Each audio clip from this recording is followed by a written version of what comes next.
And the truth is, you're not able to stay consistent because you keep neglecting yourself to pursue what other people think. Because in order to be consistent with your own goals, you have to be present in your own life. So I'm not gonna waste your time, okay? Because all your excuses come from this one thing.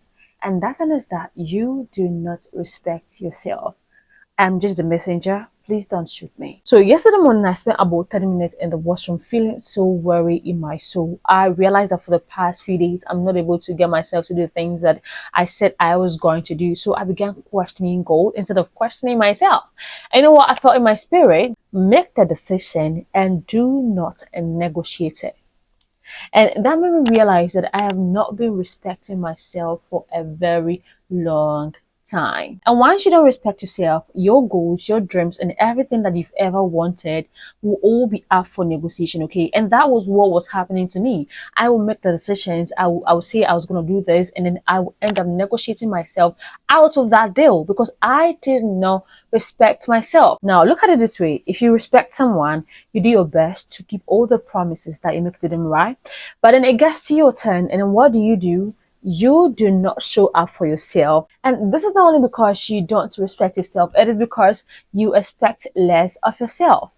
And in this video, we are going to look at why that happens, okay? And what you can do about it. And the first reason why you're not able to do the things you say you're going to do, or even respect yourself, or show up for yourself, is because you cannot say no. Okay, you do not have the stamina to stick to your boundaries. Now, girl, it isn't that you're lazy. It isn't that you don't know what you're supposed to be doing. You know exactly what you're supposed to be doing and how to do it. But you don't have enough time left after giving yourself up for everyone but yourself. Oftentimes, we have this desire to appeal to everyone, and that in turn makes us disrespect ourselves. Last time I went to the gym in the morning, yeah, so I usually go in the afternoon, but I was off work that day and I decided to go in the morning.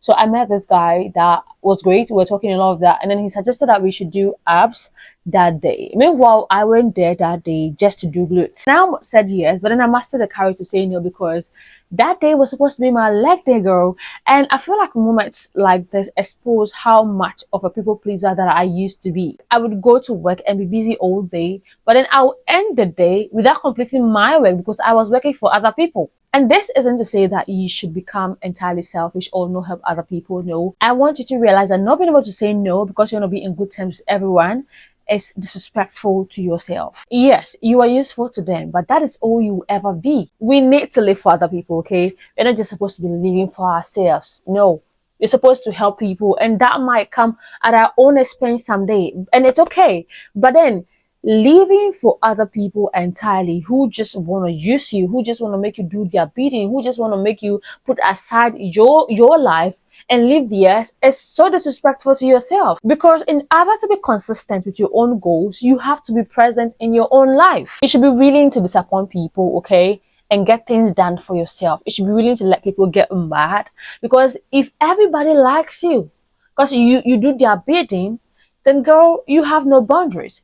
I heard somebody say on the internet that if everybody likes you, then you don't respect yourself. And that is so true. And I find it to be true because the only reason why you would want everyone else to like you is because you cannot validate yourself. It's because you feel insecure. It comes from a deep place of insecurity. And that is why the second thing I want to talk about is low self-esteem. Studies show over and over again that people who have low self-esteem achieve less in life because they doubt themselves, okay? And because they doubt themselves, they are willing to go any length to impress other people so they could get that validation. You see them doing a lot. They be trying to improve themselves and work on projects and all of that. Not for themselves, girl. They're doing it because somebody that they respect said it was okay. Okay? They didn't say this is okay for me. They're doing it because someone they respect recommended that they do it. At the end of the day, you're going to have a lot of goals, okay? You're going to have a lot of things you want to do, but you will never do them because you're busy working on what other people said was okay. What you think will no longer even matter because all you want is to impress other people. All you want is to show up for people who are going to give you that validation. And that is why I will always maintain that nothing ever happens in isolation, okay? Because if you don't respect yourself, okay, enough to say, no, I have to use this time to do this thing that I'm trying to pursue, okay? If you don't respect yourself enough to say, oh, okay, thank you for your advice, but I think this is what I want to do, you end up delaying what you're supposed to be doing. And I'm not asking you to become selfish, no. I am just asking you to appreciate yourself more, because not being able to say no takes away from you time that you could be using to work on yourself. And the truth is, you're not able to stay consistent because you keep neglecting yourself to pursue what other people think. You keep starting on Monday because whatever it is that you're working on might not even be your own idea, okay? Maybe you picked it up so that you could impress that special someone. And even if you succeed at that, girl, you might never feel fulfilled entirely because it is not coming from a place of truth. So recently, I walked out on a relationship because the person wanted me to study law by all means.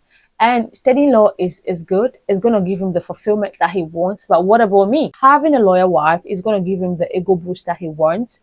But then I'll end up becoming an accessory to his life just because I could not say no. Loving and respecting yourself and becoming the woman of your word is the only way to stay consistent in your own life, okay? And it isn't just in buying yourself stuff, go. It is in the small ways that you show up and stand up for yourself every single day. It shows in those decisions that you take which you think are insignificant. It is in standing up for yourself, making the decision and not negotiating with yourself. So girl, get up, okay? All those decisions that you made yesterday, get up and execute them. We are not negotiating them. If you say we're going to fast, we're fasting. If you say we are going to walk, we're walking. Whatever we say we are going to do, we will do it. At least do the bare minimum.